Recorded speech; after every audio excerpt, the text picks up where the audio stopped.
এই যে মাঝখানে যে একটা হাত, এই হাতটা কার? যেমন দেখেন এর একটা হাত, এর একটা হাত, এই লোকের কিন্তু দুটো হাত এখানেই দেখা যাচ্ছে। তাহলে এই হাতটা কার? পিছনে আর কেউ নেই। এই লোকটাকে দেখেন, আমি একটু জুম করি। এই লোকটাকে যদি দেখেন, এই যে খেয়াল করেন, ইনার কাঁধ থেকে এই বাইসেপটা এখানে একটু ভাঙাচোরা লাগছে। আবার এই কোনই থেকে এই যে আঙ্গুল, এখানে দেখেন আঙ্গুলগুলো একদম এলোমেলো হয়ে গেছে। একটা আঙ্গুল এই মানে কবজিরও আরো পেছনে, আর বাকি আঙ্গুলগুলি এই যে ওনার বই খাতা পাতা ধরে আছে এর নিচে।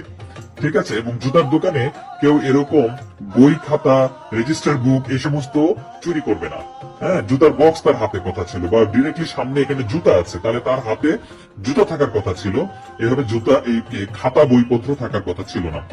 এই হাতটাও খেয়াল করেন, এই লোকটার ফেসের সাইজ দেখেন, তার বডির সাইজ আর তার হাতের সাইজ দেখেন, হাতটা অনেক বিশাল।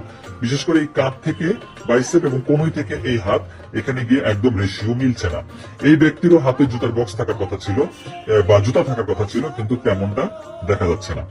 এবার আসি আপনার এই দিকে। যেমন দেখেন এই লোকটা, এই লোকের এখানে সে বাম পায়ের উপরে দাঁড়িয়ে আছে, তাহলে ডান পাটা এখনো শূন্য, কিন্তু ডান পায়ের পেছনের অংশ কিছুটা দেখতে পারার কথা ছিল, এখানে একদমই ফাঁকা।